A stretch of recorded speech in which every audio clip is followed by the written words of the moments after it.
Hello అండి, అందరికీ నమస్తే. Welcome back to our channel. నేను చిన్న పాపకి 1 ఇయర్ బేబీకి లంగా బ్లౌజ్ అంటే క్రాప్ టాప్ లాగా చున్నీ వేసుకుంటట్టు బ్లౌజ్ అయితే స్టిచ్ చేస్తున్నానండి. సారీ ఇచ్చిండ్రు. సారీలో మనకి 2 లంగా బ్లౌజులు అయితే స్టిచ్ చేయమని చెప్పిర్రు. ఒకటేమో బ్లౌజు వర్క్ చేపిమని చెప్పిర్రు గ్రీన్ కలర్లో. సారీ మొత్తం బ్లూ కలర్ వచ్చింది ఇట్లా. అయితే 2 లంగలు కావాలి, ఒక బ్లౌజ్ దీంట్లోనే సేమ్ యాస్టీజ్. ఈ బార్డర్ అనేది చీకిపోయినట్టు అయింది ఉంది అని చెప్పి బార్డర్ ఎక్కడ రాకుండా మనకి ఇదే బ్లూలో సేమ్ లంగా బ్లౌజ్ అయితే స్టిచ్ చేయమని చెప్పిండ్రు. అయితే నేనేం చేసిన అంటే వర్క్ చేపించేదానికి కొంచెం గేర పెద్దగా ఉండేటట్టు చూసుకొని ఇలా నేనేం చేసినానంటే మనకి వర్కే ఏదైతే చేపిమని చెప్పిండ్రో దానికి అంటే ఆ లంగా బ్లౌజ్కి కొంచెం హెవీగా ఉండేటట్టు లంగా అంటే గేర పెద్దగా వచ్చేటట్టు క్లాత్ అనేది ఎక్కువ ఉంచేసుకొని నేను 1 మీటర్ క్లాత్ అయితే తీసుకున్నా. సారీలో బార్డర్ అయితే 1 సైడ్ ఇట్లా పెద్ద బార్డర్ వచ్చింది. ఎక్కడికక్కడికి చీకటం పట్టినట్టు ఈ బార్డర్ అనేది ఊడిపోతుంది అన్నట్టు. అందు గురించి అని చెప్పేసి ఓన్లీ ప్లెయిన్గా ఈ బ్లూ మాత్రమే లంగా బ్లౌజ్ అనేది రావాలి అని చెప్పిండ్రు. నేను 1 మీటర్ క్లాత్ తీసుకొని దీంట్లో మా అమ్మాయి లెంత్ ఎంత తీసుకున్నానంటే టోటల్గా ఇది ఎంత వస్తే అంత నేను లంగా బ్లౌజ్ స్టిచ్ చేసిన తర్వాత కూడా మీకు షేర్ చేస్తానండి. ఇలా ఇంత మందం ఇప్పుడు ఈ బార్డర్ అయితే తీసేస్తే ఎంత అయితే ఉంటుందో అంతవరకు క్లాత్ అనేది ఉంచుకొని ఇలా నేను 1 మీటర్ క్లాత్ అంటే ఫ్రంట్ సైడ్ 1 మీటర్ వస్తుంది, బ్యాక్ సైడ్ 1 మీటర్ వచ్చేలాగా నేనైతే క్లాత్ అనేది తీసుకున్నా. ఇందులోనే ఇంకొక 1/2 మీటర్ కొంచెం ఎక్కువ, చిన్న సైజ్ బ్లౌజ్ కాబట్టి 1/2 మీటర్ కొంచెం ఎక్కువ బాడీ పార్ట్కి బ్లౌజ్ కోసం అయితే తీసుకున్నానండి. ఇప్పుడు నేను ఆల్రెడీ స్కర్ట్కి కట్ చేసిన స్కర్టు స్టిచ్చింగ్ అవుతుంది. బ్లౌజ్ కోసం అయితే మాత్రం 1/2 ఇంచు లైనింగ్ అయితే తీసుకున్నానండి. ఎందుకంటే ఉక్సు పట్టి కాజా పట్టికి కొంచెం క్లాత్ అయితే ఎక్కువ పడుతుంది కదా, దానికోసం అని చెప్పి మార్కింగ్ అయితే చేస్తున్నా. లెంత్ నేను బ్లౌజ్ లెంత్ 9 ఇంచెస్ అంటే 8.5 తీసుకున్నా. 9 ఇంచెస్ తీసుకున్నా. అసలు యాక్చువల్గా 9.5 పెట్టమని చెప్పిండ్రు కానీ కొంచెం ఒక 1/2 ఇంచ్ అయితే పెంచిన. నేను 9 ఇంచెస్ ఏమో లెంత్ పెట్టుకున్నా. ఈ ఖర్చుకి 1/2 ఇంచు, ఇక్కడ పైన ఖర్చుకి 1/2 ఇంచు. అమ్మాయి కొంచెం ఫ్యాట్గా ఉంటుంది, కొంచెం బొద్దుగా ఉంటుంది కాబట్టి నేను 5.5 ఇంచులు అంటే మొత్తం టోటల్గా మనకి 21 ఇంచులు వచ్చేటట్టు నడుము చుట్టూ మొత్తము. చెస్ట్ లూజును నడుము లూజు సేమ్ ఈక్వల్గా ఉంది, 20 ఇంచులు ఉంది. నేను ఇంకొక 1 ఇంచ్ ఎక్స్ట్రా ఉండేటట్టు, చిన్న పాప కాబట్టి కొంచెం లూజ్ ఉన్నా కానీ ఇంకొక స్టిచ్ వేసుకునేటట్టు అయితే నేను కటింగ్ చేస్తున్నా. 5.5 ఇంచులు ఇక్కడ తీసుకున్నా. చెస్ట్ లూజ్ దగ్గర కూడా 5.5 ఇంచులే తీసుకున్నా. 5.5 ఇంచులు తీసుకున్న తర్వాత మనకి షోల్డర్ పార్ట్ కట్ వచ్చేసరికి మాత్రం చూడండి 4 ఇంచెస్ తీసుకుంటున్నా. 4 ఇంచెస్ ఏమో షోల్డర్ మొత్తం టోటల్గా నెక్ షోల్డర్ మొత్తము. ఇక్కడ సేమ్ యాస్టీజ్గా ఇక్కడ పెంచుతలేనండి, 4 ఇంచెసే తీసుకున్నా. డౌన్ కూడా 4 ఇంచెసే తీసుకుంటున్నా. ఇట్లా ఒక బాక్స్ లాగా మార్కింగ్ చేసుకోండి. మార్క్ చేసుకున్న తర్వాత ఇలా ఆమ్ రౌండ్ ఎంత ఉంటే ఎంత వస్తుందో అంత, చిన్న పాపనే కాబట్టి ఇలా 4.5 వచ్చింది. ఇలా తీసుకున్నాం కదా. తీసుకున్న తర్వాత నెక్ అనేది ఎంత ఉంచుకోవాలనేది ఫస్ట్ షోల్డర్ చూసుకోండి. షోల్డర్ నేను ఒక 2.5 పెడుతున్నా. 2.5 షోల్డరు, మిగిలింది 1.5 ఏమో నెక్ వస్తుంది. 1.5 నెక్, షోల్డర్ ఏమో 2.5 ఇంచులు పెట్టుకున్నా. ఇట్లా ట్రై చేసి చూడండి, పర్ఫెక్ట్గా వస్తుంది స్టిచ్చింగు. మీరు ఎక్కడ కూడా భయపడకుండా టెన్షన్ పడకుండా కూడా మీరు స్టిచ్చింగ్ చేసుకోవచ్చు ఈజీగా.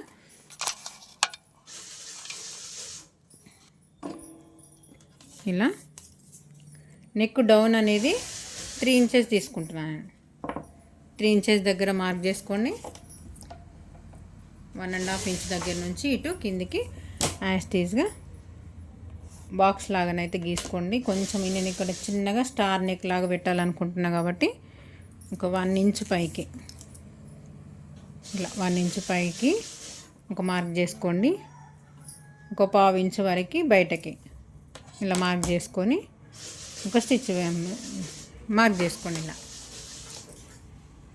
ఇలా మార్క్ చేసుకొని ఇక్కడ ఏదైతే మనం పాయింట్ చేసుకున్నామో అక్కడి నుంచి ఇలా, ఒకవేళ ఇదే స్టార్ ఉండాలి అనుకుంటారా, లేదంటే కొంచెం కర్వ్స్ తీయాలన్నా కానీ ఇలా కర్వ్స్ తీస్తే సరిపోతుంది. ఏ రకంగా స్టిచ్ చేయాలన్నా కానీ ఇలా పర్ఫెక్ట్ స్టార్ కోసం అయితే మార్కింగ్ చేసుకోవచ్చు. ఇప్పుడు నేను ఇక్కడ ఖర్చు కోసం అంటే ఉక్సు పట్టి కాజా పట్టి కోసము 1/4 ఇంచు మార్క్ అయితే మార్కింగ్ చేస్తున్నా.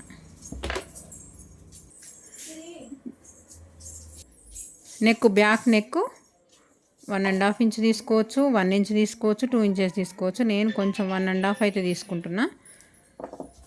1.5 తీసుకున్న తర్వాత టోటల్గా కటింగ్ చేసుకోండి. First back neck front neck అనేది తర్వాత కట్ చేసుకుందాం. నేను ఇక్కడికి వచ్చేసరికి మాత్రం కొంచెం క్రాస్గా వెళ్ళాలండి. బ్లౌజ్కి కానీ ఫ్రాక్స్కి కానీ ఇలా కొంచెం క్రాస్గా వెళ్తే పర్ఫెక్ట్ ఫిట్టింగ్ వస్తుంది.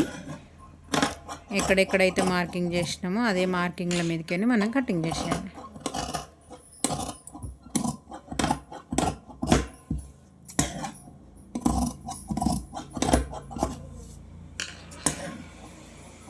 ఇది ఉక్సు పట్టి కాజా పట్టి కోసం కొంచెం ఎక్స్ట్రాగానైతే మనము క్లాత్ అనేది తీసుకుంటే పట్టేయకుండా పిల్లలకి కంఫర్ట్గా ఉంటుంది, పర్ఫెక్ట్గా వస్తుంది. ఇలా చిన్నగా ఒక కచ్చక పెట్టుకోండి, ఎందుకంటే ఫ్రంట్ బ్యాక్ మనకు తెలవడం కోసం. నేను ఇక్కడ డాట్స్ లాంటివి ఏం పెడతలేను, ఎందుకంటే చిన్న సైజ్ బ్లౌజ్ కాబట్టి. ఇదండి సేమ్ యాస్టీస్గా నేను ఇదే క్లాత్ని లైనింగ్ పీసులు పెట్టేసుకొని ఈ మెయిన్ ఫ్యాబ్రిక్ అయితే నేను కట్ చేస్తా. చూడండి,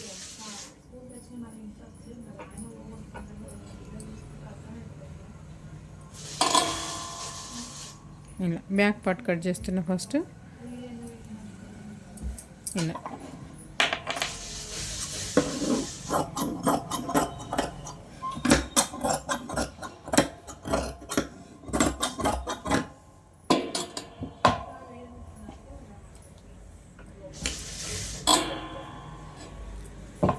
ఫ్రంట్ పార్ట్ బ్యాక్ కట్ చేసినా కదా. ఇప్పుడు ఫ్రంట్ బ్యాక్ పార్ట్ దగ్గర చిన్నగా డిజైన్ అయితే వస్తుందండి. బ్యాక్ డోరీ పెట్టమని చెప్పిండ్రు టోటల్గా.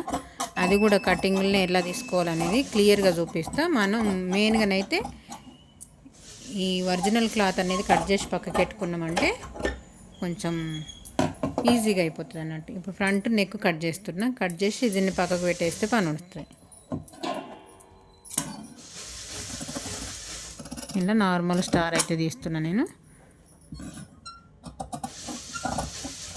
ఇలా స్టార్ పర్ఫెక్ట్ స్టార్ కటింగ్ అండి ఇది. దీన్ని ఇలా కట్ చేసిన క్లాత్ మెయిన్ ఫ్యాబ్రిక్ పెట్టి పక్క పెట్టేసాను. ఇప్పుడు దీన్ని ఇక్కడ నెక్ ఫస్ట్ కట్ చేసుకోండి. చిన్న పాప కాబట్టి నేను ఒక 2 ఇంచుల వరకు అయితే నెక్ అయితే తీసుకుంటున్నా. 2 ఇంచుల దగ్గర ఇలా బాక్స్ లాగా మార్క్ చేసుకొని ఇలా రౌండ్ తీసేసుకోండి. రౌండ్ తీసేసుకున్న తర్వాత ఫస్ట్ నెక్ కట్ చేసుకోండి మీరు.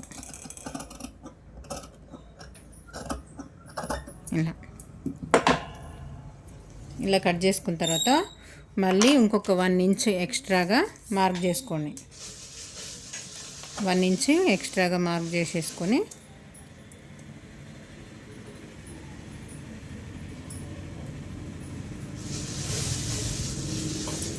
వన్ అండ్ హాఫ్ ఇంచ్ అయినా పర్వాలేదండి. 1.5 ఇంచు మార్క్ చేసుకున్నా పర్వాలేదు, ఎందుకంటే మనకు గ్యాప్ అనేది ఎక్కువ వస్తే లుక్ బాగా కనిపిస్తుంది.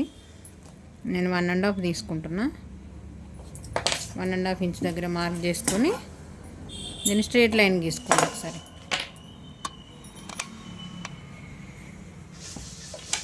ఇలా ఇదేమో 1 ఇంచ్కి, ఇది 1.5కి ఇలా మార్క్ చేసుకొని స్ట్రైట్ లైన్ గీసుకొని ఇప్పుడు దీన్ని కట్ చేయండి.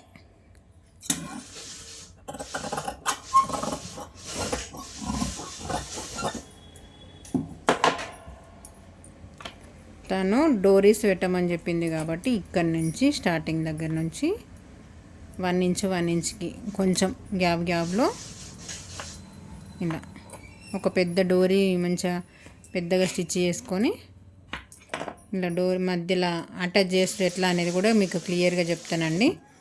ఇలా మార్క్ చేసేసుకొని మనం కుట్టేటప్పుడు ఈ కచ్చకలు అనేటివి లోపలికి వెళ్ళిపోతాయేమో అన్న టెన్షన్ ఉంటే నేను ఒక చిన్న టిప్ అయితే చెప్తానండి దీనికి. మన దగ్గరనైతే వీల్ మార్కర్ ఉంటుంది కదా, వీల్ మార్కర్ తోటి ఒకసారి ఇలా అడ్డంగా గీరుకోండి. ప్రతి చోట ఎక్కడెక్కడైతే మనం మార్కింగ్ చేసుకున్నామో అక్కడక్కడ. ఎందుకంటే స్టిచ్చింగ్ చేసినాక లైనింగ్ పార్ట్ సైడ్ అయితే మనకు కనిపిస్తుంది కదా, అక్కడ ఈజీగా ఉండడం కోసం. ఇక్కడ మనం స్టిచ్చింగ్ చేసేటప్పుడు ఏంటంటే ఇక్కడ టోటల్గా ఒక పెద్ద డోరీ స్టిచ్చింగ్ చేసుకొని ఇక్కడ మధ్యలో ఆ డోరీ తిరగడం కోసం ఇంకో చిన్న చిన్న డోరీ లాంటి ఇట్లా కొంచెం రౌండ్గా ఫోల్డ్ చేసి పెట్టేటి స్టిచ్చింగ్ వీడియోలను అయితే చూపిస్తానండి క్లియర్గా. ఇలా మొత్తం టోటల్గా ఫల్టైన్ చేసేసుకుంటే సరిపోతుంది. ఫ్రంట్ నెక్ కూడా పైపింగ్ చేయాలనుకున్నా ఏది చేయాలనుకున్నా కానీ చేయొచ్చు. ఇదండి బ్లౌజ్ కటింగు. హ్యాండ్స్ గిట్లా ఏం లేదండి, నార్మల్గా చిన్నగా ఫ్రిల్స్ ఇవ్వమని చెప్పిండ్రు. అదే క్లాత్ తోటి బ్లూ కలర్ క్లాత్ అయితే ఉంది. దీనికి కట్టుకొంగకు అనేది ప్లేన్ ఇచ్చిండ్రు. ఆ ప్లేన్ క్లాత్ అనేది చిన్నగా ఫ్రిల్స్ హ్యాండ్ సైడ్ అయితే మాత్రం చిన్నగా ఒక 1 ఇంచ్ విడ్త్ తోటి ఫ్రిల్స్ అయితే ఇవ్వడానికైతే వాళ్ళు చెప్పిండ్రు. చెప్పిన దాన్ని బట్టి మేమైతే స్టిచ్చింగ్ చేయడానికి కటింగ్ చేసిన బ్లౌజ్ 1 ఇయర్ బేబీకి క్రాప్ టాప్ మీద బ్లౌజ్ అండి కటింగు. స్కర్ట్ కటింగ్ ఏం లేదండి, నడుము లూజు టోటల్గా 20 వచ్చేటట్టు పెట్టమని చెప్పిండు. కొంచెం అంటే తర్వాత అయినా యూజ్ అయ్యేటట్టు. లెంత్ మాత్రము 20 తీసుకున్న, నడుము లూజు 20. ఆ ఫ్రిల్స్ ఏ రకంగా అయితే మనం టోటల్గా పెట్టిన తర్వాత 20 వచ్చే విధంగా చూసుకుంటే స్కర్ట్ కటింగ్ ఏం లేదు, దానికి సరి సమానంగా కట్ చేసేసుకొని ఫ్రిల్స్ పెట్టడమే. ఒకవేళ మీకు అది అర్థం కాలేదు అని అంటే కామెంట్ బాక్స్లో కామెంట్ చేయండి. నేను ఫుల్ వీడియో కూడా మీకు క్లియర్గానైతే షేర్ చేస్తా. ఇదే కాకుండా ఇంకేదన్నా కుట్టేటప్పుడు మాత్రం క్లియర్గానైతే షేర్ చేస్తానండి. నచ్చితే లైక్ చేయండి. మరిన్ని వీడియోస్ కోసం మన ఛానల్ని సబ్స్క్రైబ్ చేసుకోండి. థ్యాంక్ యూ అండి.